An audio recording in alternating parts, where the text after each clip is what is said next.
and welcome to the Sunday Guardian podcast with Joyeeta Basu. Viewers, so what is your view about President Trump and the fact that he has given us a 50% tariff? What is going on? I mean, frankly, it almost amounts to some kind of a trade embargo. What exactly is he doing? Which way are India US relations headed? What is the future when it comes to BRICS? And especially given that Mr. Trump has been literally tirading against BRICS.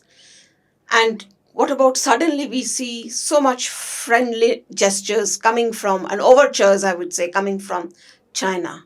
What is going on? It seems geopolitics is on a roll. Now, to make sense of this, I have got a very special guest here in the studio with me, Ambassador Rajiv Dogra, who is author of 8 books, out of which 3 are fiction. Welcome to the show, Ambassador Dogra. Thank you. So tell me, did you anticipate whatever President Trump is doing? And how far do you think he's going to go? Well, if the population of the world is 8 billion people approximately, then I think 7.99 billion did not anticipate this. Sometimes I doubt whether Trump anticipated what he's doing because he seems to say something and then does exactly the opposite quite often. But in this particular case, he's consistent.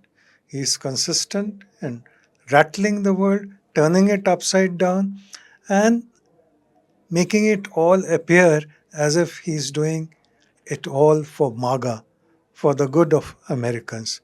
But Americans themselves have doubt whether he is on a rational course.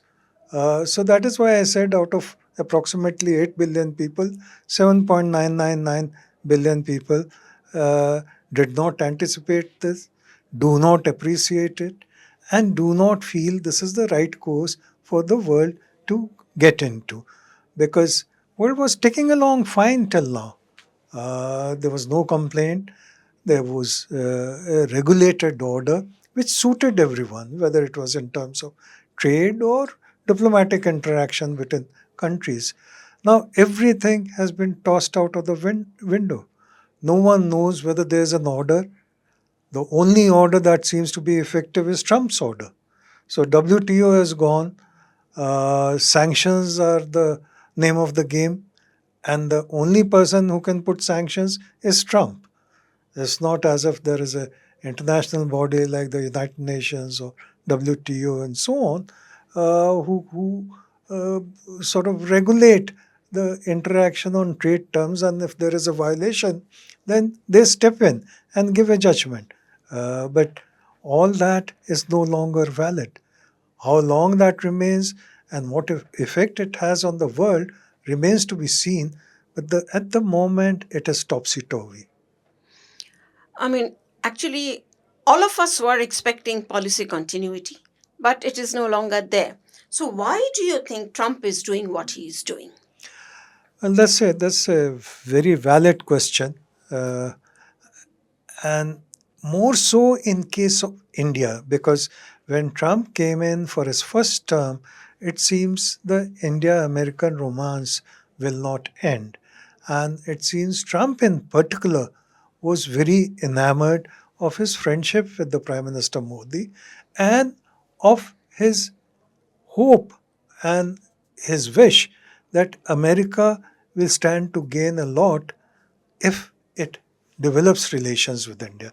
That is why he came to Ahmedabad for a day, and that is why he went to the event organized during PM Modi's visit about Howdy Howdy Modi. Modi, Texas. And he was thrilled when, in return, when he came to Ahmedabad, Mr. Modi said, "Abki baar Trump Sarkar." So all indications were that if he came in for a second term, it will be a continuity of the first term. For some reason, within weeks of taking over, it did not happen. Some people say it was perhaps because India did not give him the credit on ceasefire. Some other people say that it was because of their conversation when PM Modi was in Canada and Trump had already gone back to Washington uh, after the G or midway through the G20 meeting, that something went wrong during that telephone conversation. So, whatever it is, I mean, there can be all kinds of speculations, all kinds of conspiracy theories. But the fact is that Operation Sindoor was the kind of red line which Trump wanted to cross in a positive way and which India felt was taking credit unduly. So, if now the Nobel Peace Prize is denied to Trump, he will have more grudges against India. But for the moment, it seems the relations started going downhill after uh, the lack of positive response from India on his claims that he was the God who delivered. No, but then when when we are talking about lack of positive response, basically what he was expecting is India will fall at his feet, India will exaggerate, India will quote unquote even lie, because you see, and perhaps he was also trying to trap Mr. Modi, Prime Minister Modi, into the lunch with General Asim Munir. So I think Indians sidestepped it very adroitly. But that possibility is also there, because when somebody is dealing with Trump, one is perhaps dealing with a lot of falsehoods, isn't it? I know it's a, Well, or if I don't want to use the word falsehood, perhaps it's a very strong word. One has to take into account consideration the quirks of Mr. Trump's character. quirks, craziness, whatever you call it, but I think he was being cunning and he thought that Prime Minister Modi will accept such a proposal. Firstly, we do not particularly like dealing with army generals at a political level. Uh, I remember, let me digress a little. We had one of our illustrious ambassadors. I had the good fortune of being his probationer way back in 70s in Stockholm. Ambassador Summersen, the good old ICS inductee into the Foreign Service after independence, uh, he was made a name for himself in the United Nations and then in Bangladesh, and finally he was in Sweden. And I don't remember who passed away, but one of our leaders, perhaps the prime minister at that time or the president probably, Fakhruddin Ali Ahmad, passed away. And there was a condolence book opened at the embassy. And on the last day, the Pakistani ambassador walked in. So he sort of went up to the book, signed it, paid his respects. But being what he was and what they are, he couldn't resist a parting shot. Uh, so he shook hands with Ambassador Sen just before going out and then said, "Why is it that your politicians die in office? That your leaders die in office?" So Ambassador Samusen was quick in response.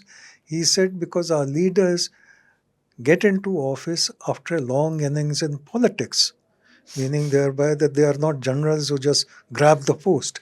So for Prime Minister Modi to sit across the table with someone who has no idea of what politics is and what relationships should be, who only sees the world through the barrel of a gun. I mean, that is just not on. And Mr. Modi did the right thing in sort of not going to Washington as Trump had engineered. So if it riled him, so be it. But Trump should take a lesson out of this that seasoned politicians do not accept sitting across a table with a dictator. And not just a politician, he's the prime minister, an elected head of government of the world's largest democracy in terms of population. So how does even Mr. Trump expect, I mean, this whole hyphenation of India and with Pakistan, which is basically a military ruled state, from where is this coming? Would you say that there is a paucity of people who understand India among Trump's advisors? Is this one of the reasons why that we are seeing such policy faux pas? And sooner or later, this had to happen because all the seasoned people, because Mr. Trump has removed all the seasoned people from his side, and all he has now are sycophants and MAGA who perhaps do not understand geopolitics. Well, as far as advisors are concerned, the ministers or the vice president around him, uh, that needs a little more time for us to properly assess their role. But my first impression of both Vice President Vance and Secretary of State and NSA Marco Rubio is positive. They seem to be balanced, but they are encumbered by the demands of the master. They do not want to tell that he is not wearing clothes because otherwise they'll be thrown out of the office. Vice President, perhaps not because of constitutional issues, but Rubio certainly, as others have been thrown out. For example, the lady who gave employment figures which are not very positive was thrown out immediately. And now, after he's the head of the central bank of USA, because he refuses to alter with the interest rates, because as an economist he feels that this is not the time to tinker with the interest rates. So Trump is after him for one reason or the other. He wants him thrown out of the office. So I feel they realize, Vance and Rubio and others like them realize that they have a difficult job to do, but they can only push up to a point, and the moment they come out to direct no vis-a-vis the president, then they will be shown the door, uh, or at least they will not be persona grata in White House for many occasions. So I think they have a handicap. Uh, the other thing is that Trump has got away with being very rough with his counterparts, be it the NATO chief, who was, literally saying yes, sir, 10 times during their White House meeting. Called him his father or something like that. Uh, Father, brother, grandfather, Something. or even the South African president who Yes. smiled his way through the meeting, but he was not happy because it turned out that the graves of white people that Trump was pointing out in the picture were actually not from South Africa. So, similarly, there were others who were ridiculed by Trump in front of the world press, and they listened to him patiently without taking him on. I wish they had the courage to take him on because they were representing a sovereign country. They failed to do. So, all this added up to Trump's feeling that he's the greatest. He might be acting like Emperor Nero, but no one has told him that he is acting like Nero, or approximately acting like Nero. So, till someone has the courage to do that, he's not going to mend his ways. And that brings me back to the India US equation. I think India is doing well to stand firm and to give its red lines quite clearly and unambiguously, be it on tariff or be it on its oil purchases from Russia. So let's see how the story develops. But India has always had an exemplary position, at least in the developing world, for a long time. Now, after its membership in G20 and invitation to G7 year after year as a guest country, there is also a feeling that India has now gained acceptance even among the so called developed countries as a force for the good in the world. Let me recall the 2007 2008 financial crisis when, because of the failure of American banks principally, the world was, the ripple effect was felt in other parts of the world. Then it was Dr. Manmohan Singh as Prime Minister who the world turned to and who the G7 turned to in terms of the way out of that financial crisis. And that is exactly what happened. So India has a standing. India was always a moral leader of the non aligned, and India has this opportunity now to show to the world that as sovereign countries, we must carve our own path, even if it means taking on America. There is a belief, especially among non resident Indians, so especially those who are in the US, they are constantly talking in terms of Prime Minister Modi should call President Trump and, you know, quote unquote, make up and things should settle down. Is it sage advice given the kind of, talking to a gentleman who brings his rather, I would say, petulant and mercurial personality to policy?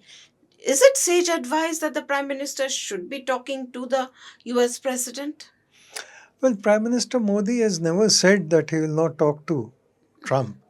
But there has to be an occasion and there has to be a need for a talk. If one side keeps on issuing statements via the press that today it is 25, tomorrow it's 50, and wait, I have some other issues also where we'll put more sanctions, then you cannot have a reasonable dialogue, or you cannot have the starting of a reasonable dialogue.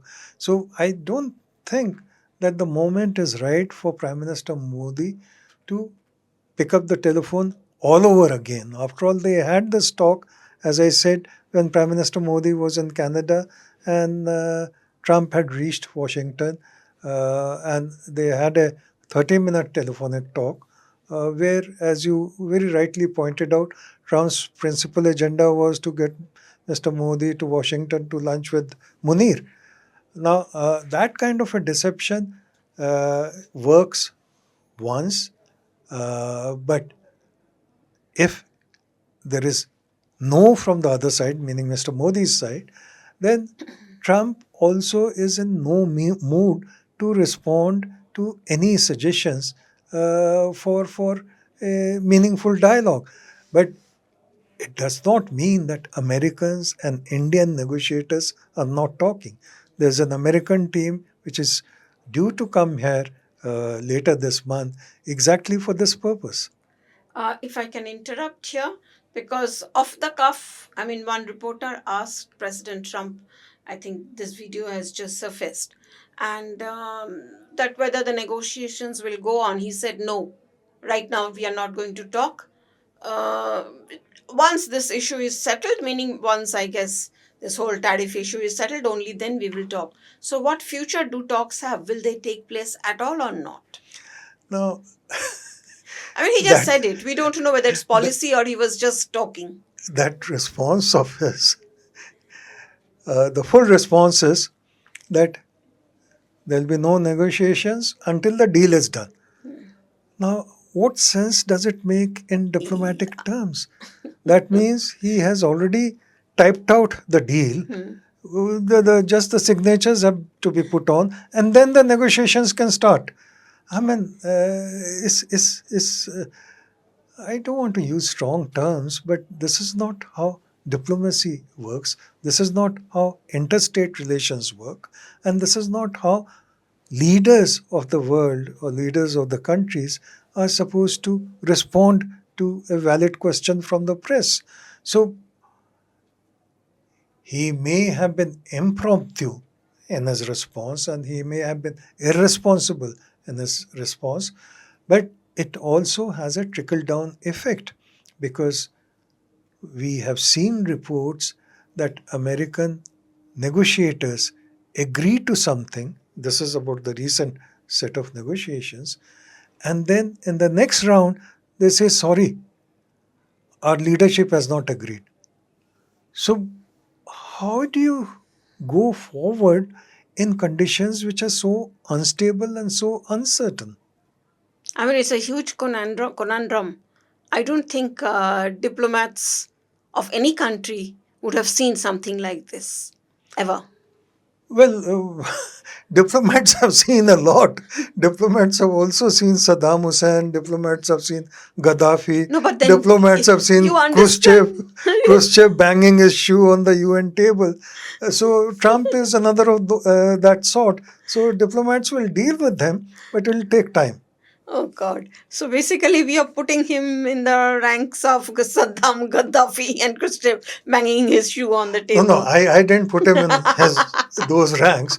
I just quoted them. You combined the two statements. After all, I'm a journalist. So, what is the future of India US relations in such a situation? Uh, the response has to be, my response has to be at two levels. Number one, Trump may not be the president of USA after his second term gets over.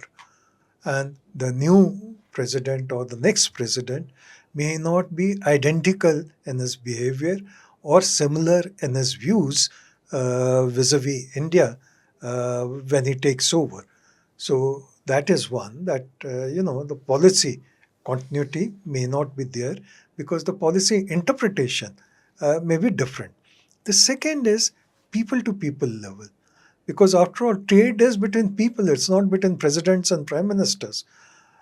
There's been a lot of hurt and there's been a lot of loss already because you see America or other countries, they work according to seasons. So if there is winter season, they'll need shipment of, let's say, woolen garments from India starting yesterday. If they need things for Christmas and New Year sales, they would want things to be shipped by tomorrow. That is not happening because there is 25% today and 50% tariff tomorrow. So, which importer would want to gamble with that kind of a money? He'll be wiped out. He'll probably be bankrupted, paying just the taxes. Similarly, for the exporters from India, they cannot be expected to reduce their price by 50% or 25% just because Mr. Trump has increased the tariffs to that extent. So, both ways, people are hurt, businessmen from both sides. And if they are hurt, the trickle down effect is also on the workers on both sides. So, that hurt will linger, but that hurt will be overtaken by the long standing relationship which has been nurtured over the last 30 years. The second thing is that Indians, whether Trump likes it or not, Indians in America have contributed hugely to making America great again, especially in the technological sector, also in the health sector. So, they, as leaders in the various fields, are inspirational figures for many Americans. There might be race crimes and so on, that's a different issue. But Indian community as such stands out amongst all the new immigrants, new breed of immigrants. I'm not talking of pre-war immigrants, Italians and so on, but new breed of immigrants, immigration which started post 1970s. So that sentiment is going to reemerge and reestablish itself in the minds of American people to make a new beginning. And India has always had a soft corner for America, though Indians have also had this feeling of being let down by American politicians. So, uh, so there is future we have to see until the Trump administration is over. So we have to wait it out. But will the relationship? But I think that is the question that is bothering everyone. Will the relationship survive, Mr. Trump? Well, I think more than us in India, more than Indian people and American people, uh, it's a question that American strategic community will have to ask itself. That the direction which Trump has taken over the last few weeks, will it be hugely hurtful for America?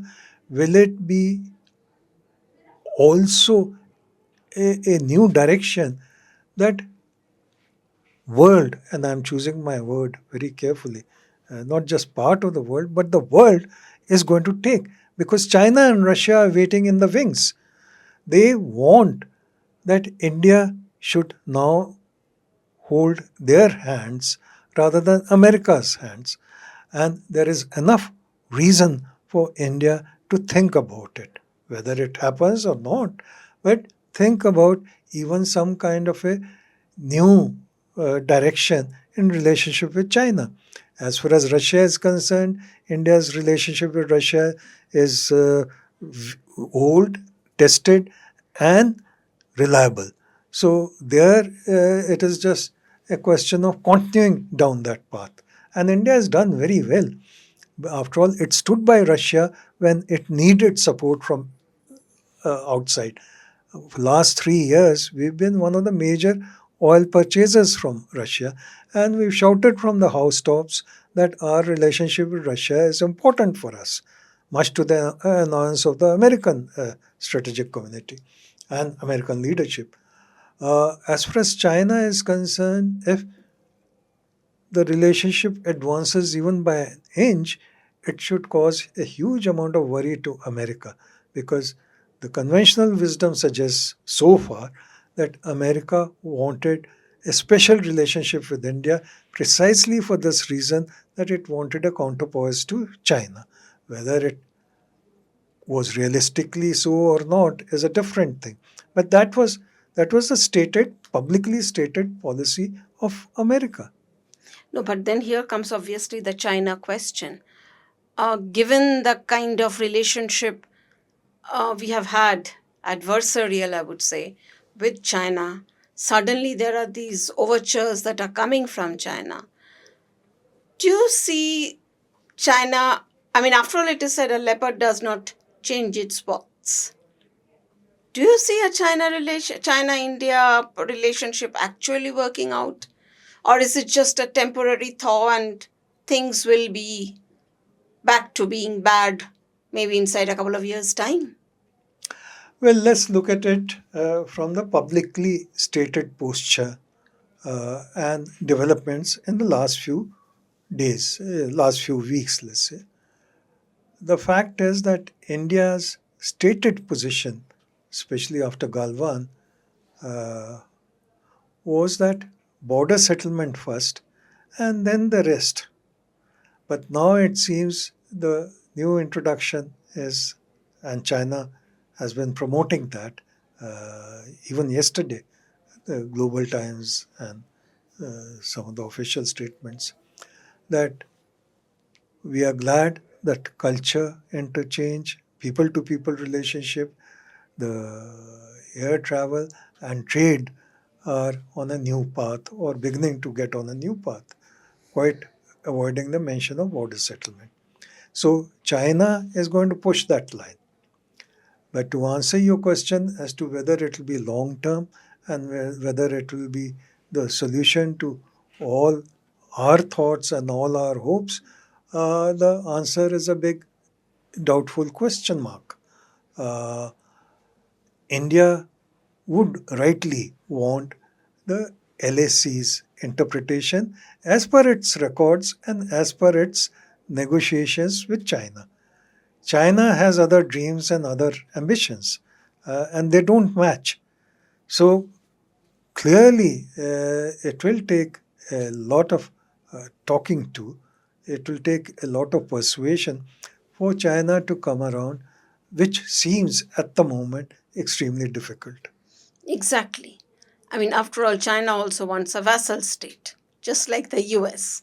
So I think that's definitely a problem. I mean, we may be presenting a united front in front of when confronted with Mr. Trump, but then the problems that are there in this so-called bloc also is a major, I mean, thorn. So in this context, what is the future of BRICS and SCO? Anyway, the Prime Minister is also going to China, and Mr. Putin, Vladimir Putin, is also likely to come to India. I mean, I can imagine the turmoil that will be happening all over the world because of all this.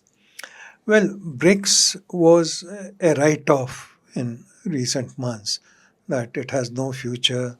The countries are too far apart, their agendas are different, their ambitions are different, there's hardly any meeting ground. That was the wisdom being promoted, especially in Western media, that the BRICS have fallen apart. But what Trump has done Yeah. is to revitalize BRICS, not just in terms of telephone calls. President Lula had a telephone call with Mr. Modi yesterday, but also in terms of new possibilities.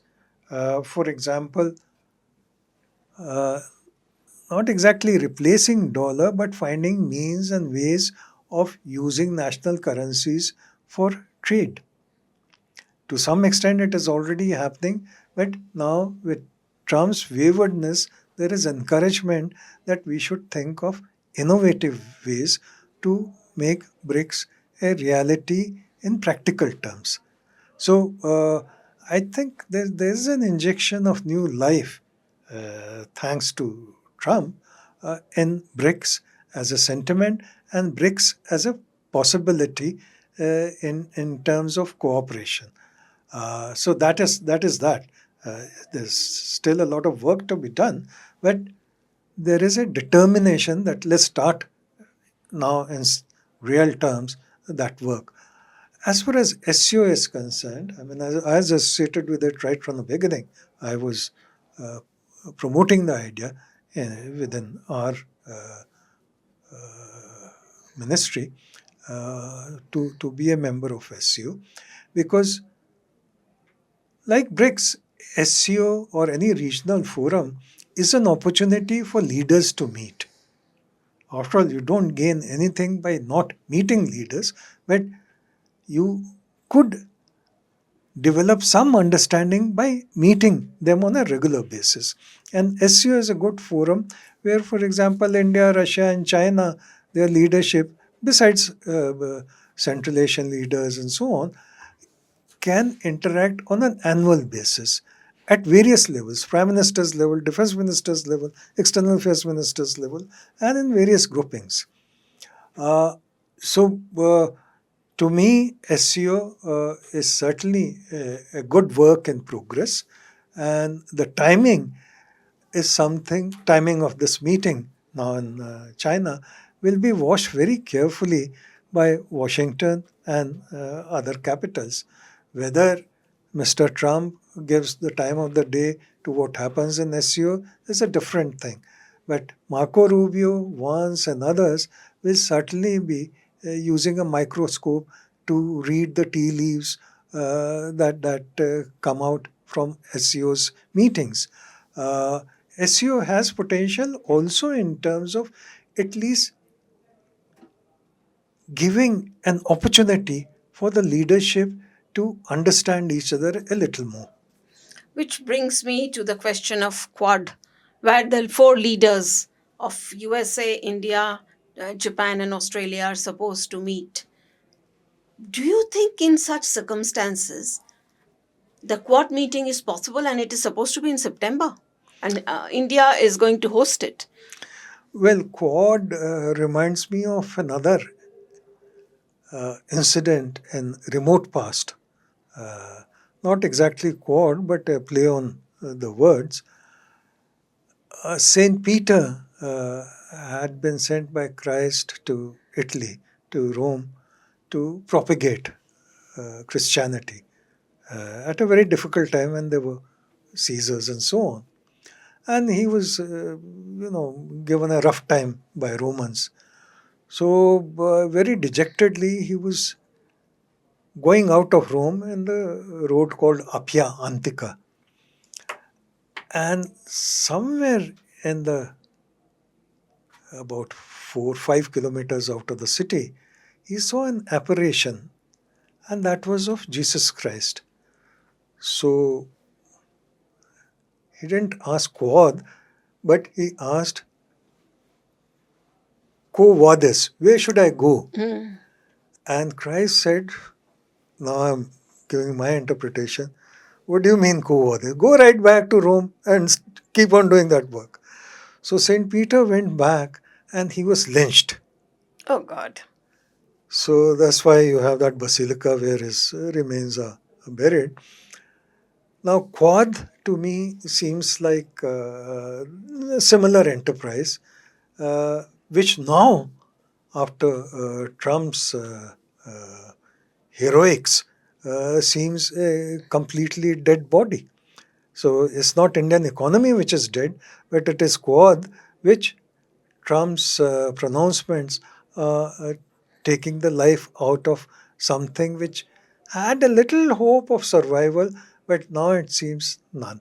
And in any case, Quad was a selfish enterprise by those countries which had major strategic interests in the oceans.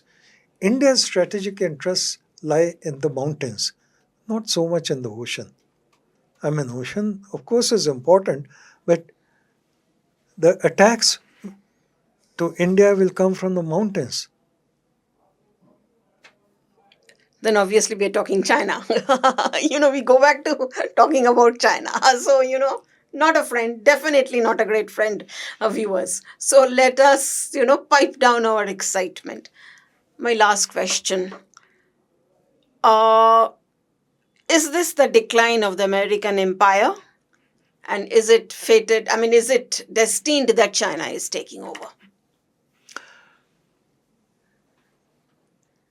Warren Buffett holds an annual meeting where thousands come because he's supposed to be the god of finance. And he's done very well to get that credential. So, in one of the meetings, and I've quoted it in my book, I think Wartime, if I'm not mistaken, where there's a chapter on America.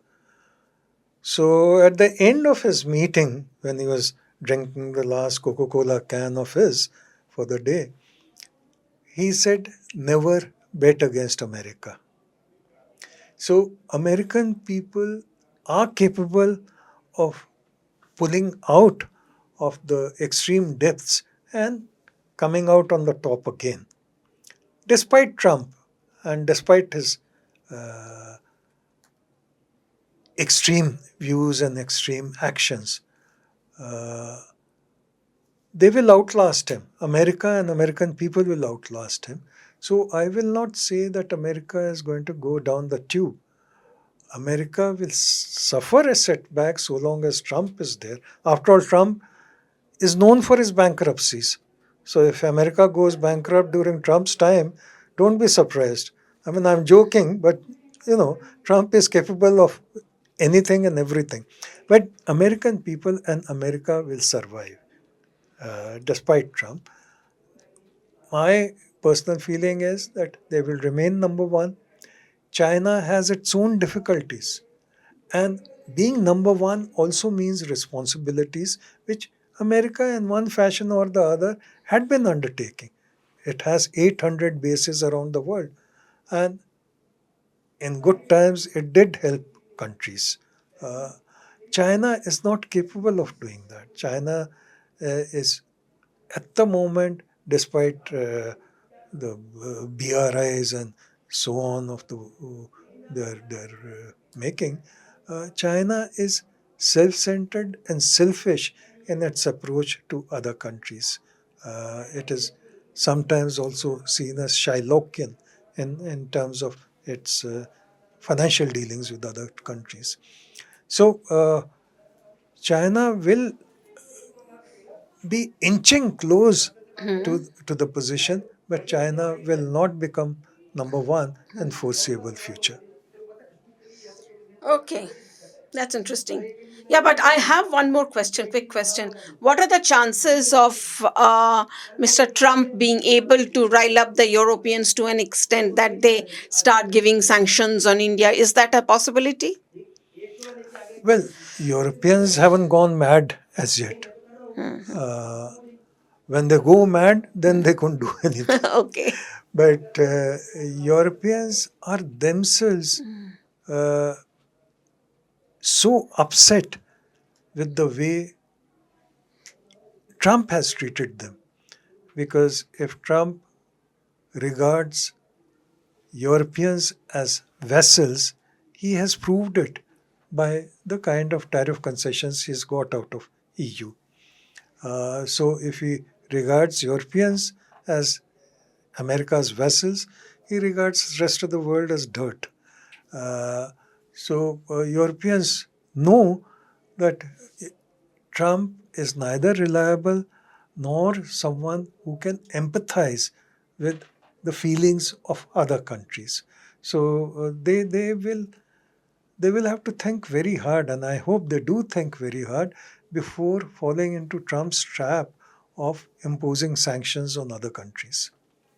Yeah, so I guess to an extent, our hope to a large extent rests on Vladimir Putin, whether there is a ceasefire in the Ukraine war or not, if there is peace. Perhaps then. Well, every right thinking person would hope that there is ceasefire because so many lives are being lost every day.